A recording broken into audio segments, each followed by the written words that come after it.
really bad feeling about this. I have a bad feeling about this. I've got a bad feeling about this. Oh, I have a bad feeling about this.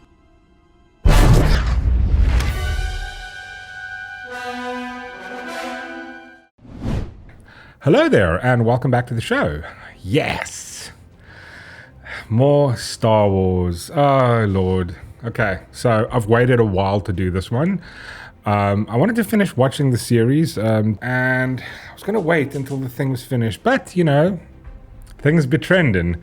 So I thought I'd actually do a quick review, and I want to go through them. I know I said initially, like, way back, I was going to do Obi-Wan, and the reason I didn't do it was because the show was just so terrible, I didn't feel it deserved a review. I find your lack of faith disturbing. I know a lot of people did it, and it's like, well, you know, I was like, I wanted to see that. I don't care. I didn't want to give it any credit. It was just not worth doing a review on. That's how bad it was. Just like the same reason I'm not going to do a review on Sharknado, you know? Well, in this case, Sharknado is probably better than Obi-Wan. It was terrible. But anyway, so I wanted to review on this because it is Star Wars. I do have a love of Star Wars. Again, I'm talking about the original trilogy and then the prequel, the stuff George Lucas made. Everything after that was a steaming pile of poopy. And I mean, I think I had faith in Ahsoka when after the Clone Wars, or like after watching the Clone Wars, I think there was rumors of it back then. Before the dark times. Before the Empire. I had faith in Dave Filoni. I must have liked him because he got hired. Because he's the one that did the Clone Wars, and then he did go on to making Rebels, which I wasn't that keen on. This Rebels was made by Disney after it was purchased by Lucasfilm, after Disney purchased Lucasfilm, and it wasn't that great. And then after The Mandalorian, season 1, I was like, okay, it's not too bad. And then rewatching it, I was like, okay, well, I've got some issues with it. And then season 2, season 3, Book of Boba Fett, and all the rest, and I was just like, this is terrible. This is absolute hot garbage. And then I kind of lost my vibe for Dave Filoni, and I was thinking, well, you know, maybe with the rumors of Kathleen Kennedy being on her way out, maybe I was hoping that Dave Filoni maybe had some creative control over this. Yes. Your thoughts betray you. And it seems like he does. He's the main showrunner. He's the main writer. And I'm just really disappointed. I know there's a lot of people out there who are just like frothing over this, like it's the best thing ever.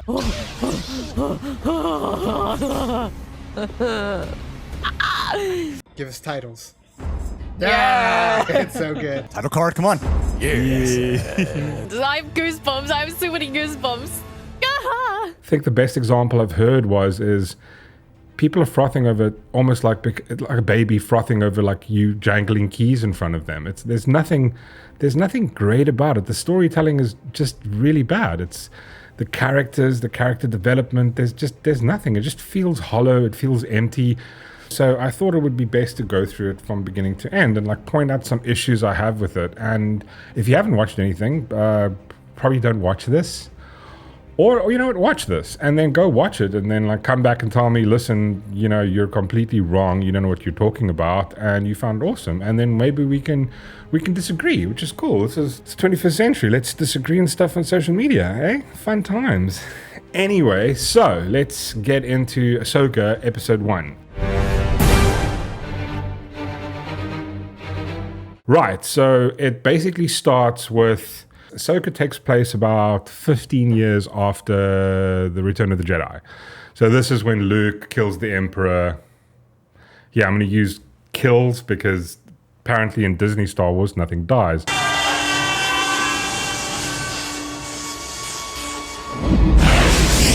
Anyway, so this takes place 15 years after Rebels and the Return of the Jedi, where the Rebel Alliance, they beat the Empire. The Empire has fallen. This is about a few years after The Mandalorian. This is the way. This is the way.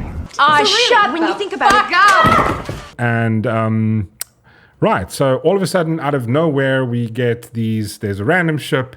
The Rebel Alliance, they're in charge. Some random ship comes out of nowhere.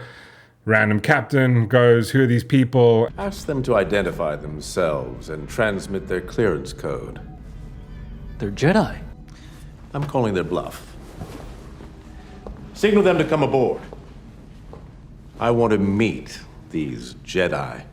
Oh, they've got some random code and they let them on the ship. And I'm like, wait, that's already where I've got issue. Wait, don't let them on the ship. Like, don't let some random people you don't know onto your ship saying they're apparently Jedi who no longer exist. The only Jedi that's left is Luke and probably Ahsoka. Like, he's in charge. Everybody knows Luke. So some random person using a code is just completely stupid and then just going randomly letting these people on the ship. Cool, you did it. You thought you could outwit them. Issue I have, another thing is, what are they wearing? Like, it's like, it feels like we've gone back a few years. It's like you've got this whole entire timeline to play with where it's undiscovered territory. There's nothing really, we haven't seen much of what everything looks like, the clothing. But it feels like the clothing is older than it did in, New Hope. Like the actual Rebel Alliance had better clothing. Anyway, and also the thing that drives me insane is what's with the square thing with the dots on. We've got a braille plaque on your chest. Okay, I mean, you just maybe make the collar, put like 3 pins in there so people can realize it. Maybe people are hard of seeing. I don't know. Anyway. Allow me to show you our identification.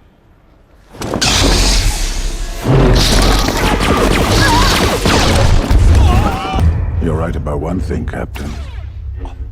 We are no Jedi. And then they completely just destroy the entire ship. And yeah, it's actually cool to see Sith, which was, okay, cool, nice, that's awesome. New characters are great. And then, yeah, it feels a bit weird, feels a bit stiff. Anyway, I kind of like the new Yolandi Festival. She looks awesome. Maybe I hope they'll explore her a bit more. And Ray Steven, I dig him. I think great character, cool. Are they Sith? We don't know. Well, I do know, but like watching this from this point, you don't really know. These two Sith, or I don't know, Jedi who have turned to the dark side when the only reason they're on the ship is to free Morgan Elsbeth, which is the chick from, if you remember, Ahsoka in The Mandalorian, where she has this ninja-style battle fighting this chick with a staff. It's like a Mandalorian armor staff, so you can't cut through it with a lightsaber. But anyway, she fights this chick. We're going to find her and get her because this is the thing. And part that annoys the crap out of me is that somehow there's a new force power now where we can force hack this part.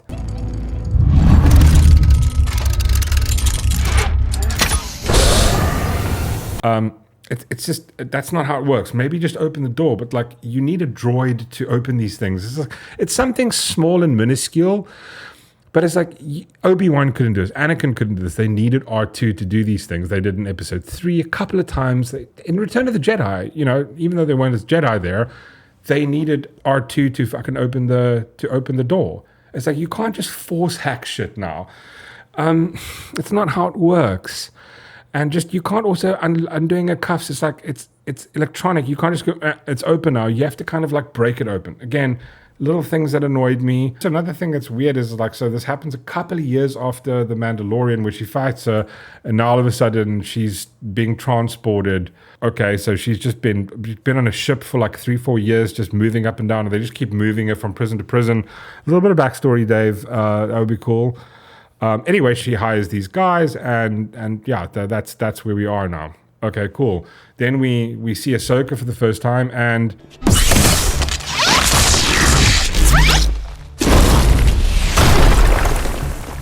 she's on a fetch quest, which is rad. She's looking for an Egg McMuffin, because Egg McMuffin leads to the location of Grand Admiral Thrawn and Ezra. Now, just again, a little bit of backstory of where this comes from. You probably have to go watch a whole bunch of other stuff, a whole bunch of Clone Wars, a whole bunch of Rebels to understand what they're referencing.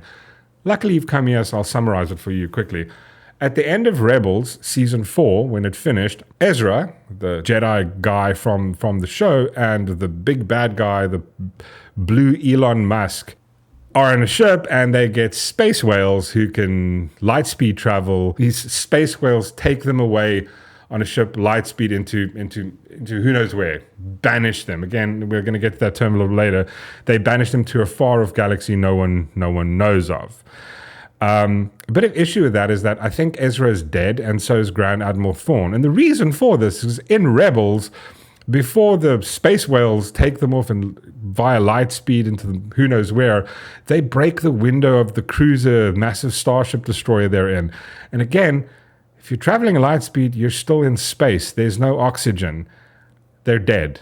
Okay, they're dead. This is what happened. They're dead. Dead. D-E-D. Dead. After discovering the Egg McMuffin, Ahsoka jumps out and, ambush.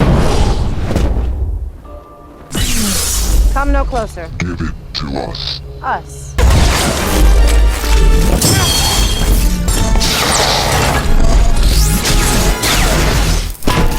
Who she beats up, and then when they can't beat her, they decide to self-destruct. Initiate self-destruct protocol.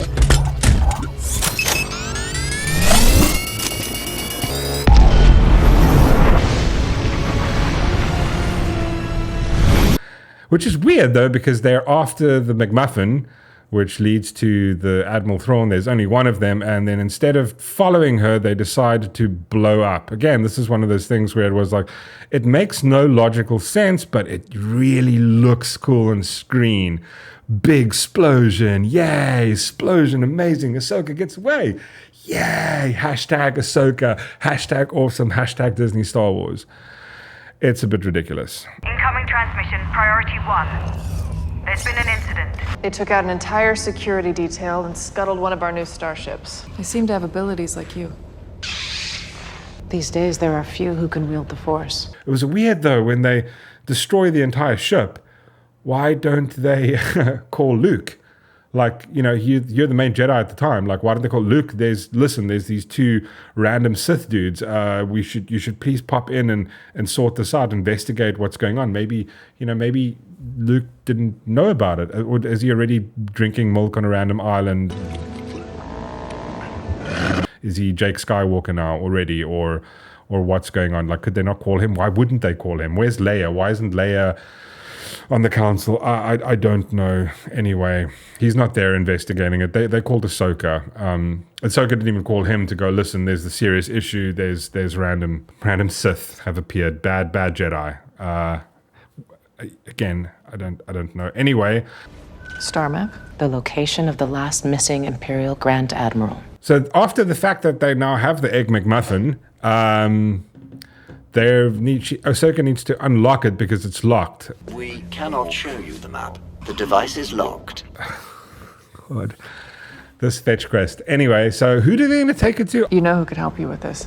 I do. Obviously, they're going to take it to an archaeological expert because it's a ball out of a temple that's thousands of years old. You're probably going to look for someone like Indiana Jones. That's who you take it to, right? I mean, this is the same company that made Indiana Jones. They should know. You're going to take it to an expert in history. No. Haha. No, they're not. They're going to take it to, guess who?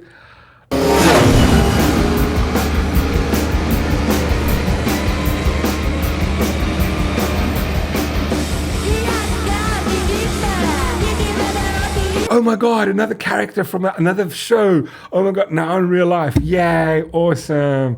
So cool. Oh, Lord. And again, another part of this that annoyed the living crap out of me was this scene where you've got Sabine racing on her bike, which is, well, first off, she's supposed to be at a ceremony and then she's not there. And it's like, where is she? And it's like, oh, she's driving away. Doesn't care because she's a rebel and she's listening to sort of a grungy music, which is cool. I don't know they listen to this in space in a galaxy far, far away, but that's cool. The thing is that it really reminded me of Star Trek, this specific scene.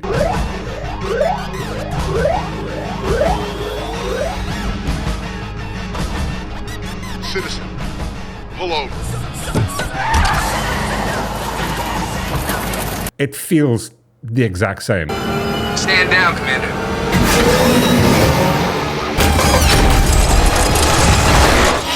Dave Filoni trying to copy J.J. Abrams or something, or I don't know, pay homage to him. I don't know what the fuck it is. It's just silly. But anyway, she's a rebel. Also, another weird thing is, you don't show up for like some kind of ceremony and then they send the police after you who Sabine Wren.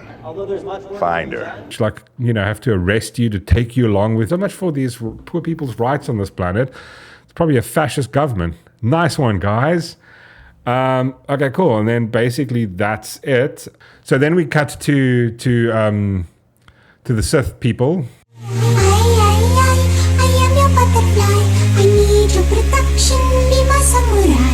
Yolandi Festival is here, and apparently they also know that Ahsoka is going to be taking the Egg McMuffin to the archaeologist, expert, historian, Sabine.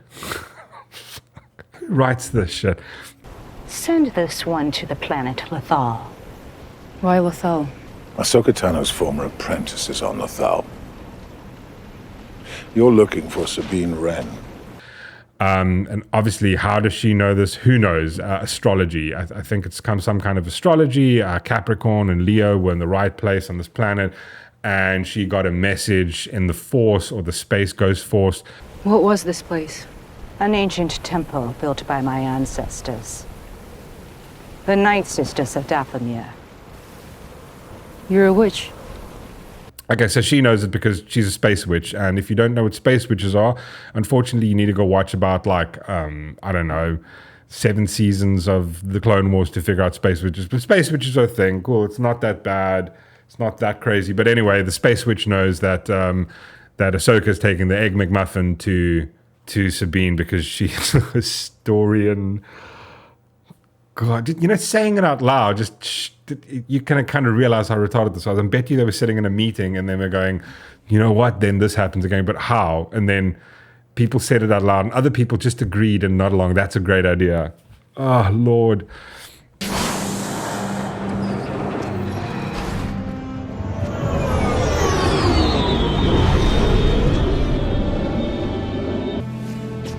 I think I know how to find Ezra. Then finally, Ahsoka gets to Sabine. We find out that apparently, again, you have to go watch Rebels, the ending of Rebels, to find out that Ahsoka kind of trained Sabine. You never make things easy. You never made things easy for me, Master.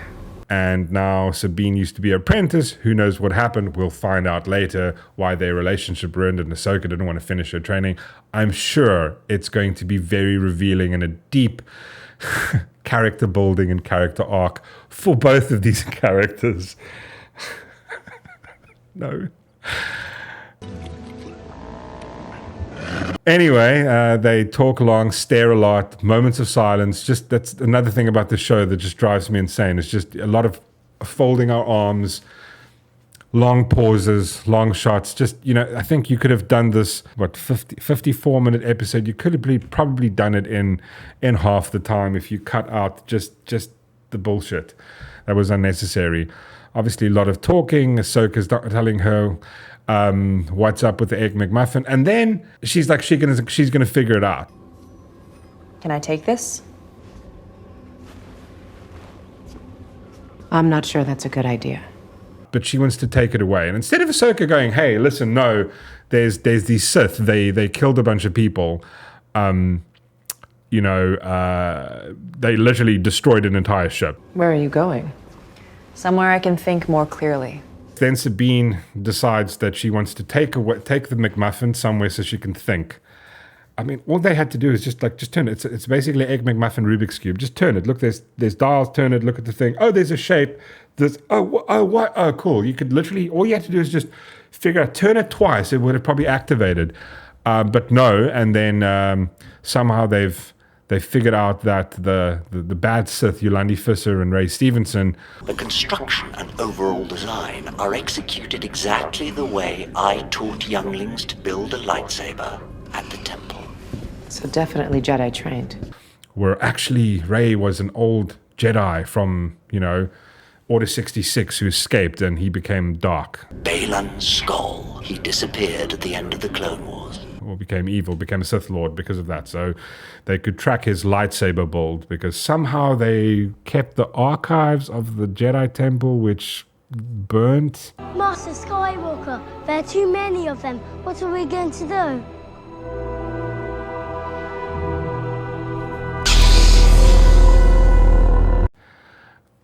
Okay, anyway, sure, cool.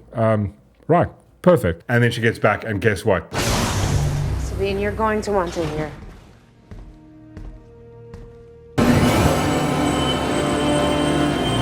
Oh, no, Sabine has taken the thing. And, I mean, again, if it was me, oh, shit, there's people, they're after this. Immediately just, follow. When she stays, just quickly go to her house. Just follow her going, listen, you can't take it. It's serious. But instead of that, Ahsoka decides to have a 20-minute conversation. She took the map off the ship when I explicitly told her not to. Anyway, yeah, and then we got this great shot of...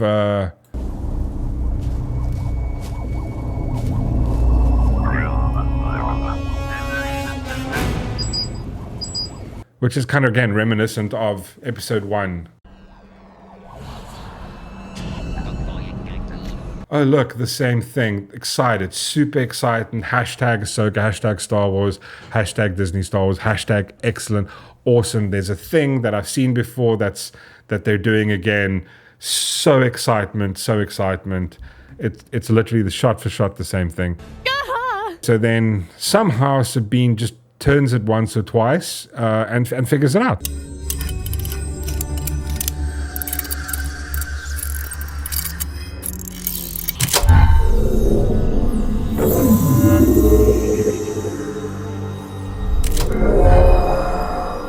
And there we go, unlocks it. Cool, finds the place. We know exactly now. We've got a map. Obviously she takes a photograph of it and just, uploads, just pushes the send button and emails it to Ahsoka so that they know where we're going. Does she do that? No. Ahsoka, again, is busy having a 2-hour conversation about Sabine not being Kef and just being a rebel and rebellious. And then we're like, oh, you probably need to train her. And then we're back to Sabine, and all of a sudden she gets attacked by the robots.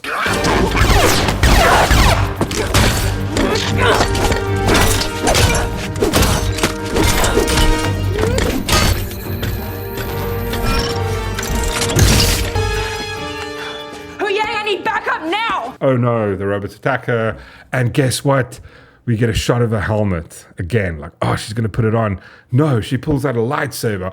Oh, cool. Everybody excited. She's gonna have a lightsaber deal. We've been looking for this. That's too bad.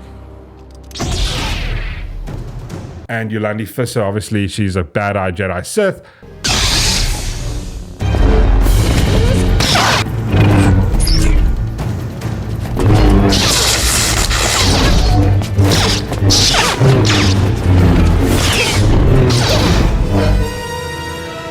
Again, I didn't mind the lightsaber battle. It was quite cool. It was nice to see people other than what J.J. Abrams horribly did with the Star Wars. This was better than that. Again, so far, this is better than anything that's come out of Disney Star Wars so far. Great, nice lightsaber battle. She's at the old communications tower. And Ahsoka takes maybe an hour to get there. And in that time, guess what happens? Does she defeat her opponent? No.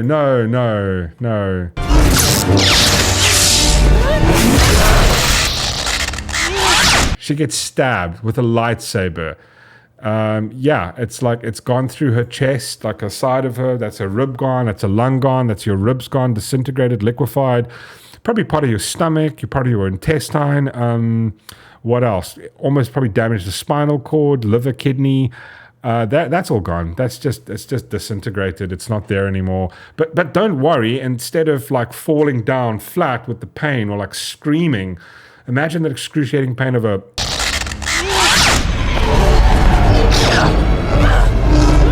the hottest material in the world going through you, and you just take it like a man, like a girl boss. Yeah, super hardcore. You Sabine. You're just hectic. And you know what? She doesn't fall over. She just keeps swinging that lightsaber, blocking. Don't worry, she's obviously dead. She's going to be dead, right?